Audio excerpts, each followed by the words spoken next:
Lebih ke timur lagi, kami kemudian sampai di Labuan Bajo. Ya tadi filmnya sudah tonton ya. Tadi nonton film mana? Ada 5. Dragon for Sale yang apa? Yang judulnya Sailing, Hiking, Staycation, Hiking. Tadi nonton yang sudah YouTube. Aku laporan kemudian Kita lihat filmnya. balik ya.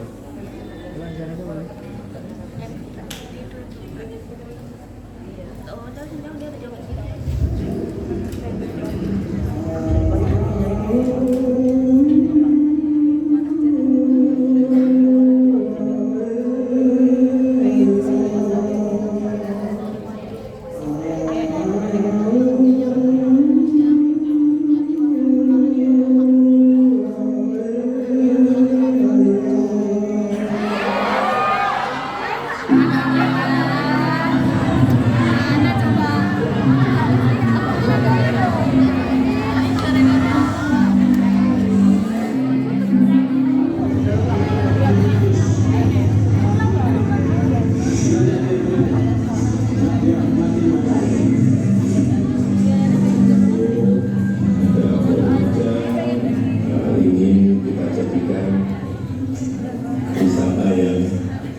Kalau ada yang bingung tadi gimana ceritanya Supra bisa naik bukit dengan beban sebesar ini, itu karena punya ilmu dengan tubuh. Kami merekam bagaimana wajah pariwisata Indonesia. Setelah tadi sandang, pangan, kemudian wisata sekarang menjadi kebutuhan yang besar. Indonesia mengambisi mendatangkan 20 juta turis mancanegara setiap tahun. Salah satu dari 1 juta di antaranya ingin masuk ke Labuan Bajo, diarahkan ke Labuan Bajo. Jadi kita melihat bagaimana pariwisata lokal berbasis komunitas, teman-teman tadi sudah film disingkirkan oleh konsep pariwisata yang berbasis modal besar. Yang sebenarnya adalah hanya franchise atau hanya outlet, perpanjangan outlet dari pelaku-pelaku wisata besar dari Jakarta atau dari Bali. Jadi begitu dibuka Labuan Bajo sebagai tujuan pariwisata premium, yang masuk Labuan Bajo adalah hotel layanan yang sama dengan yang di Bali, hotel Lufthansa yang sama dengan yang di Jakarta, hotel dan restoran pelataran yang sama yang juga di Jakarta dan di Borobudur. Jadi ini hanya perluasan ruang kapital baru, perluasan ruang modal baru, dan sama sekali tidak ada kaitannya dengan ekonomi lokal. di episode ketiga atau keempat hanya melihat bagaimana petani semangka di Labuan Bajo begitu mendengar Pak Jokowi mengatakan Labuan Bajo menjadi wisata premium, dia senang sekali.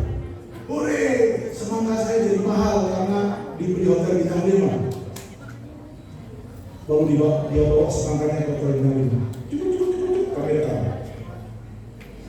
Kami taruh mikrofon di tasnya yang wireless supaya kami bisa merekam percakapan mereka. Dia tahu, Pak, saya punya taman semangka sekian hektar, semangka saya manis dan berbiji, sesuai dengan hotel ya? Ya sesuai, kami cari yang manis dan tak berbiji. Oke, bisa nggak Pak beli semangka saya? Dia tawarkan hotel bintang 5. Apa jawabannya? Bapak punya uang nggak? Bapak tahu Pak, kalau kami beli semangka dari Bapak, kami baru bayar bulan depan. Dia petani kecil. Jadi dia ngutangin hotel bintang 5. Petani kecil di Forest ngutangin hotel bintang 5 karena dia harus support semangkanya dulu dan baru bulan depan dibayar. Terus dia bertanya, Pak, apa tidak ada dispensasi, apa tidak ada kemudahan, apa tidak ada pengecualian buat kami orang-orang lokal ini? Rekam dalam kamera. Begini jawabannya. Begini Pak, tamu kami ini adalah tamu yang sama dengan hotel kami yang di Bali. Jadi kalau tamu kami di sana makan semangka seperti ini, di sini dia juga harus nemu semangka yang jenis sama. Kalau nggak dia komplain, kok beda dengan hotelmu yang di Bali? Kok beda dengan hotelmu yang di Jakarta, rotinya? Akhirnya nggak ada yang ekonomi lokal, ruang untuk ekonomi lokal. Karena mereka melayani tamu yang sama, jenis tamu yang sama, yang juga pernah menginap di hotel dia di cabang yang lain di Jakarta, di New York, di London, di Malaysia atau di Bali, maka mereka akan cari roti buah dari supplier yang sama. Jadi Pak Ladis, petani semangka di Forest yang tadinya menyambut gembira kedatangan Presiden Jokowi dengan konsep wisata premium, tepuk jidat. Jadi kami ini ya Bang ya, nggak kayak yang sering kita dengar ya. Pemerintah bilang berpihak pada ekonomi lokal, memajukan masyarakat lokal, pariwisata ini akan memberikan kesejahteraan buat masyarakat lokal. Semangka saya nggak laku. Atau walaupun mereka beli, bayarnya harus 1 bulan. Kayak mana saya bisa dapat uang untuk biaya hidup sampai menunggu pembayaran bulan depan? Jadi itulah tragedi dari sebuah konsep wisata yang tidak dibangun dari keberpihakan kepada ekonomi. Dan ini tidak hanya terjadi di Labuan Bajo, terjadi di Danau Toba, terjadi di Borobudur, terjadi di Mandalika, yang juga kami syuting tadi. Sekarang sedang ada MotoGP, sirkuit itu dibangun di atas penggusuran tanah-tanah orang di Lombok. Jadi wisata yang seharusnya tentang tentang senang-senang, jalan-jalan, healing, begitu jatuh di tangan pengurus yang salah atau pemerintahan yang salah, dia tetap bisa menjadi bencana seperti halnya batubara, kelapa sawit atau nikel. Saya akan tutup diskusi ini dengan beberapa slide sebelum kita tanya jawab. Kita akan percepat dengan nonton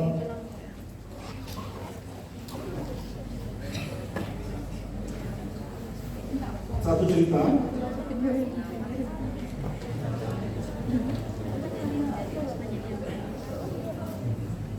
Ada 2 video yang sekaligus menceritakan, mungkin 3 langsung sekaligus.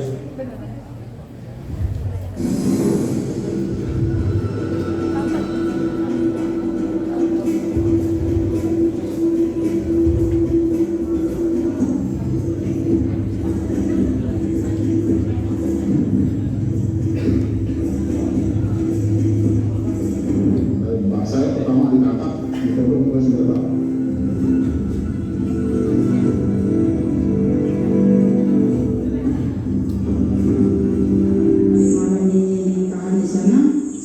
besok keluar itu kan dimasukin